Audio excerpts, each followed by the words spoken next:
직업이 의사였던 누가는 데오빌로에게 보낸 첫 번째 책, 그 책이 누가복음이죠.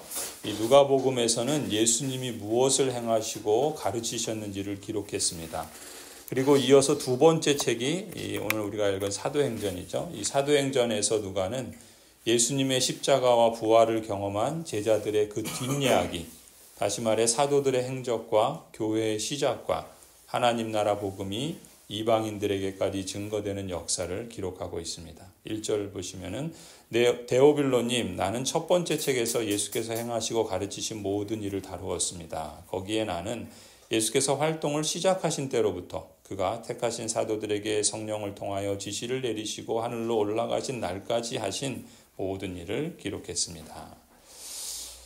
주님께서는 부활의 소식을 전하려고 40일을 이 땅에 더 머물러 계시면서 여러 가지 다시 살아나신 증거들을 보여주셨을 뿐만 아니라 40일 동안 제자들에게 하나님의 나라를 가르치셨죠. 3절입니다. 예수께서 고난을 받으신 뒤에 자기가 살아계심을 여러 가지로 증거로 드러내셨습니다. 그는 40일 동안 그들에게 여러 차례 나타나시고 하나님 나라에 관한 일들을 말씀하셨습니다. 우리가 아는 것처럼 예수님께서 마가복음 1장에 보면은 그 공생의 사역을 시작하시면서 제일 처음 하셨던 말씀은 때가 찼고 하나님 나라가 가까이 왔으니 회개하고 복음을 믿어라. 하나님 나라에 대한 말씀으로 사역을 시작하셨습니다. 그리고 오늘 우리가 보는 것처럼 예수님께서 죽으시고 부활하신 이후에 승천하시기 전 40일 동안 지상에 계시면서 제일 마지막으로 제자들에게 하신 말씀의 내용도 3절 말씀처럼 하나님 나라였습니다.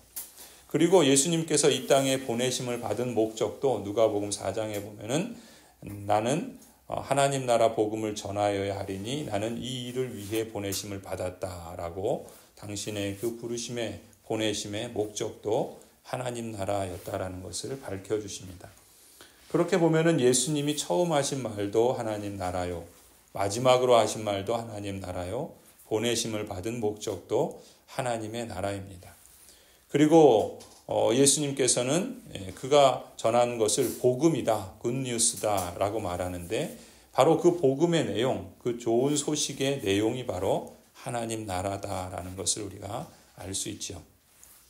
예수님께서는 육신을 입으시고 이 땅에 오심으로 하나님의 나라가 이 땅에 임하였습니다. 예수님께서 이 땅에 사시면서 하나님 나라의 복음을 가르치시고 전파하셨고 예수님의 말이나 삶이나 사역이나 심지어 고난이나 죽음까지도 그야말로 일거수일투족이 하나님 나라가 여기 있다라는 것을 보여주시는 산 증거였습니다. 이처럼 예수 그리스도께서는 당신의 삶과 사역과 죽음과 부활을 통해서 하나님께서 영원전에 택하신 사람들을 그 나라로 초대하시고 구원과 샬롬과 참된 안식을 가져다 주셨습니다. 그리고 예수님께서는 승천하시면서 제자들에게 하나님 나라의 증인이 되라고 당부하시죠. 예수님께서 삶과 고난과 죽음과 부활과 부활로 성취하신 하나님 나라의 복음을 이제 예수님이 승천하신 이후에 이 땅에서 예수님을 대신하여 하나님 나라를 증거하는 역할을 제자들에게 위임해 주신 것이죠. 7절입니다. 예수께서 그들에게 말씀하셨다. 때나 시기는 아버지께서 아버지의 권한으로 정하신 것이니 너희가 알 바가 아니다. 그러나 성령이 너희에게 내리시면 너희는 능력을 받고 예루살렘과 온 유대와 사마리아에서 그리고 마침내 땅끝에까지 이르러 내 증인이 될 것이다. 예수님께서 이런 말씀을 하셨을 때 사실 여전히 제자들에게는 그들이 소유한 능력이나 또 그들이 가지고 있는 기존의 인식으로는 하나님께서 맡기신 이 하나님 나라의 복음을 증거하는 사명을 감당할 만한 그런 힘이 제자들에게는 없었습니다. 예수님께서도 그 점을 잘 아시죠. 그래서 예수님께서는 승천하시기 전에 제자들에게 성령 하나님을 받을 것이다 라고 약속해 주시죠. 그리고 그 아버지의 약속을 기다리라고 당부하십니다. 그게 4절 5절이죠. 예수께서 사도들과 함께 잡수실 때 그들에게 이렇게 분부하셨습니다. 너희는 예루살렘을 떠나지 말고 내게서 들은 아버지의 약속을 기다려라. 요한은 물로 세례를 주었으나 너희는 여러 날이 되지 않아서 성령으로 세례를 받을 것이다. 그러니까 제자들은 처음에는 하나님 나라와 자신들에게 맡겨주신 그 사명의 크기를 제대로 깨닫지 못했어요.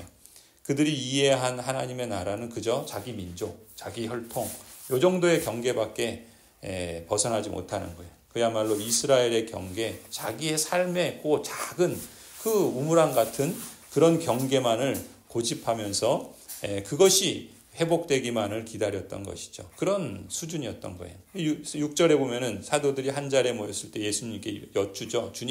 주님께서 이스라엘에게 나라를 되찾아 주실 때가 바로 지금입니까? 그러니까 이들의 관심은 자기밖에 없는 거예요. 이스라엘, 하나님의 그 선택한 그 선민, 이렇게 좁은 식견과 또 좁은 그런 한계 내에서 그것마저도 이룰 수 있는 능력이 이들에게는 없었죠. 하지만 예수님께서는 그런 것을 너무나 잘 아시고 그들이 하나님의 나라의 복음을 증거할 만한 그런 능력과 그런 인식을 갖도록 그들에게 먼저 필요한 것이 무엇인지를 아신 거예요. 그래서 성령 하나님의 그 임재하심과 또 충만케 하심을 약속해 주셔서 먼저 그걸 기다려라 라고 말씀하셨던 것이죠. 그래서 성령께서 오셔서 제자들에게 임하시고 또 그들에게 말씀으로 깨닫게 하시고 또 성령 하나님의 능력을 부여해 주실 때 이후에 이제 우리가 앞으로 보게 될 이 사도행전의 역사는 하나님께서 행하시는 큰 일이 무엇인가를 보여주는 거예요. 그러니까 주인공은 사도들이 아니에요. 사도행전이지만 하나님께서 이제까지 구약에서 수많은 하나님의 사람들을 통해서 하나님이 어떻게 하나님의 나라를 이루어 가셨는가, 이 이스라엘 언약 백성들의 불순종과 반역에도 불구하고 하나님은 언약하신 것을 신실하게 이루시고 영원전 작정하신 그 하나님의 놀라우신 계획을 한치의 오차도 없이 이루어 가시는 거예요. 그 부르심에 응답해서 반응하는 사람들은 복을 누리는 것이고 그 부르심에 불순종하고 거역하는 자들은 하나님의 복이 아니라 저주 가운데 임하는 것을 보게 되는 것이죠. 지금도 마찬가지예요. 하나님께서 제자들에게 이 놀라운 은혜의 특권을 부여해 주십니다. 그리고 그것을 감당할 수 있는 힘이 오직 하나님께서 행하신 것이다 라는 것을 일러주시기 위해서 성령 하나님을 허락해 주시죠. 그래서 이제 사도행전의 역사는 예수 그리스도께서 약속하신 성령 하나님의 충만하심과 인도로 놀랍도록 변화된 모습을 보이며 하나님 나라를 예루살렘의 지경을 넘어서 로마 제국과 땅끝을 향해서 힘있게 진군하는 그 역사를 보여주고 있는 것입니다. 그래서 우리는 사도행전을 볼 때 사람들이 얼마나 대단한 능력을 행하고 사람들이 얼마나 큰 은사를 행하는가 여기에 집중하면 안 돼요.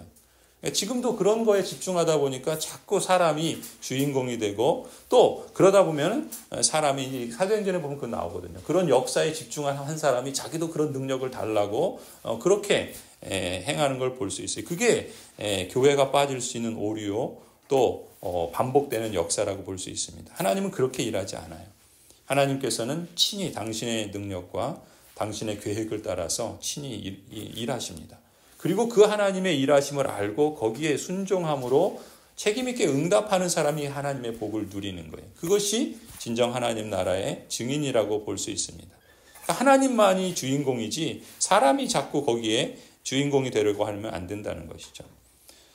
예수님께서는 이러한 일들이 펼쳐질 것을 다 아십니다. 그리고 이처럼 마지막 당부를 마치신 후에 주님께서는 승천하시죠. 그래서 예수 그리스도는 지금 하늘에 육신을 입으시고 하나님 보좌 우편에 앉아 계시며 이 땅을 위해서 하나님의 그 나라가 완성될 것을 기다리시며 또 하나님께서 맡기신 그 사명을 제자들이 감당하도록 친히 중보하시고 또 하나님의 그 다스리심을 하나님의 놀라운 은혜의 방식을 통해서 지금도 행하고 계십니다. 그리고 예수 그리스도께서는 이제 승천하시면서 천사들을 보내셔서 하나님 나라의 복음이 땅끝을 향하여 진군할 것이다. 그리고 이 땅에 하나님의 나라가 완성될 날이 올 것이다 라는 것을 일러주세요. 그날이 바로 언제이겠습니까? 하늘로 올라가신 예수 그리스도께서 이 땅에 다시 임하시는 날, 다시 이 땅에 오시는 날에 이 땅에 하나님의 나라가 완성될 것입니다. 새 하늘과 새 땅이 하나님으로부터 이루어지게 된다는 것이죠. 9절에 말씀합니다. 이 말씀을 하신 다음에 그가 그들이 보는 앞에서 들려 올라가시니 구름이 쌓여서 보이지 않게 되었다. 예수께서 떠나가실 때 그들이 하늘을 쳐다보고 있는데 갑자기 흰옷을 입은 두 사람이 그들 곁에 서서 갈릴리 사람들아 어찌하여 하늘을 쳐다보면서 서 있느냐. 너희를 떠나서 하늘로 올라가신 이 예수는 하늘로 올라가시는 것을 너희가 본 그대로 오실 것이다 하고 말하였다. 성도 여러분, 여러분은 지금 어느 역사에 어느 현장에 있는지를 늘 기억할 필요가 있습니다. 우리가 주인공이 아니에요. 하나님의 역사가 하나님의 이야기로 가득 채워집니다. 하나님께서 주인공이세요. 하나님께서 지금 창세전부터 계획하신 영원한 작정은 하나님의 창조 사역을 통해서 실현되고 또 하나님의 섭리를 통해서 창세기부터 계시록까지 이어지고 있는 거예요. 그 긴 역사에 우리는 한 점도 안 됩니다. 그런 우리가 거기에 주인공이 되려고 하는 건 참 어리석은 일이죠. 오히려 하나님의 그 긴 선으로 이어지는 역사 속에 내가 그 한 점을 이루면서 그 선이 끊어지지 않고 이어질 수 있도록 나를 그 자리에 부르시고 우리를 하나님의 택하신 언약 백성의 공동체로서 교회로서 그 역사에 주역이 될 수 있도록 일하시는 그 하나님을 찬송하고 감사하지 않을 수 없는 거예요. 그래서 내가 있는 위치, 내게 주신 그 사명을 우리가 인식하고 그 하나님의 부르신 시대적 사명을 우리가 순종하며 감사함으로 이루어가는 것이 우리에겐 영광이고 또 그 영광을 이 땅에서 경험함으로써 하나님께서 그 나라를 완성하셨을 때 그 영원토록 하나님께서 펼쳐가실 그 은혜로운 왕국, 그 영광스러운 나라, 거기서 주시는 그 온전한 샬롬과 평강과 기쁨과 만족을 우리는 소망하게 되는 것이죠. 여러분은 지금 이미 임한 하나님 나라에 살고 있는 것입니다. 그러나 다시 오실 주님께서 완성하실 그 하나님 나라의 완성을 기다리며 살고 있는 거예요. 우리는 지금 중간 시기를 살고 있는 거예요. 이미 임한 하나님의 나라와 앞으로 임할 완성될 하나님 나라의 그 사이에서 그 긴 역사의 한 점으로서 우리가 그 기간을 살아가고 있다는 것이죠. 그렇다면 우리는 이 삶을 어떻게 살아가야 되는가? 무엇을 위해서 살아가야 되는가? 예수 그리스도께서 오시는 그날이 오기까지 여러분은 오늘 본문의 제자들처럼 하나님 나라의 증인으로 부르심을 받은 겁니다. 하나님 나라를 증거하는 증인으로서 부름받았다는 것을 인식하는 것이 가장 중요해요. 내 삶의 자리에 하나님 나라의 증인됨이 있다라는 것을 늘 잊지 말아야 합니다. 그래서 내 삶을 해석하는 그러한 틀이 나는 하나님 나라의 증인으로서 살아가고 있다는 것이죠. 그래서 나의 삶을 통해서 하나님 나라가 증거되는 그러한 모습이 내 삶의 인격 속에서 드러나는 것이고 내 삶의 가정 속에서 드러나는 것이고 내 삶의 자녀들을 통해서도 드러나는 것이고 내 삶의 일터와 생업의 현장에서도 드러나는 것이고 내 삶 전체가 내가 살아서 죽는 날까지 하나님 나라가 증거되는 다양한 방식으로 하나님께서 그리스도께서 여기 이 땅에 계시면서 그의 말로 그의 삶으로 그의 행함으로 그의 모든 일거수일투족이 하나님 나라를 증거하는 그 하나님의 부르심을 따라 살았던 것처럼 우리도 예수님처럼 우리에게 주어진 삶을 하나님 나라를 증거하는 다양한 방식으로 살아간다면 그것보다 더 값지고 의미 있고 우리를 부르신 또 우리를 이 땅에 허락하신 그 하나님의 뜻을 잘 이루어가는 삶이라 할 수 있겠죠. 하나님 나라를 증거한다는 거 꼭 예수님 믿으십시오 전도하는 것만 말하는 것이 아니에요. 성경을 보면은 그 삶 자체가 우리의 삶 전체가 바로 하나님 나라의 증인으로서의 삶이라고 말하는 것입니다. 그래서 성경은 우리가 가정에서 행하는 것, 부부 사이에 행하는 것, 또 부모 자식 간에 행하는 것, 일터에서 행하는 것, 또 우리가 이 세상 안에서 이 마을의 사람으로 시민으로 또 살아가는 것 자체가 다 증인된 삶이라는 거예요. 우리가 아무리 예수님 잘 믿으십시오 하면서 나는 전혀 그런 삶을 살지 않고 하나님 모르는 그런 그 사람처럼 나 혼자 있을 때 또 이 땅을 살아가면서 다른 사람과의 관계에서나 또 이 세상 속의 삶을 그런 식으로 살아간다면 그건 결코 하나님 나라를 증거하는 삶이라고 말할 수 없겠죠. 하나님께서 그렇게 행하도록 우리를 부르신 것이 아닙니다. 우리의 삶은 일관될 필요가 있어요. 신앙생활에서도 하나님 나라를 증거할 뿐만 아니라 일상생활에서도 하나님 나라를 증거하는 삶이 되고자 우리가 그렇게 살아가야 한다는 것이죠.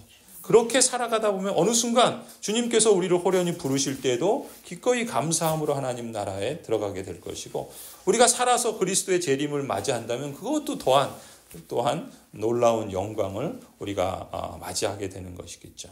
그렇게 우리가 그런 삶을 살아갈 수 있다는 것을 기억해야 할 필요가 있습니다. 그것이 우리의 힘과 능력과 지혜와 인식으로 가능한 것이 아니라 성령께서 우리 안에 계시기 때문에 가능한 것이죠. 그것이 그렇게 산다는 것 자체가 성령이 우리 안에 있구나, 임재하시는구나, 우리를 다스리고 우리 안에서 지금 역사하시는구나 라는 것을 증거하시는 것입니다. 성령께서 여러분에게 임하셔서 지금도 일하시고 계십니다. 그리고 주님께서 다시 오실 그날을 우리는 기다리면서 그야말로 선하고 충성된 청지기로서의 삶의 열매를 우리의 일상과 우리의 생애 전체를 통해서 맺어갈 수 있기를 소원합니다. 그날이 이르러서 예수 그리스도께서 이제 이 땅에 임하시는 그날, 여러분 한 사람 한 사람을 불러 착하고 충성된 종이라 칭찬 듣는 그러한 영광스러운 삶이 되기를 간절히 축원합니다.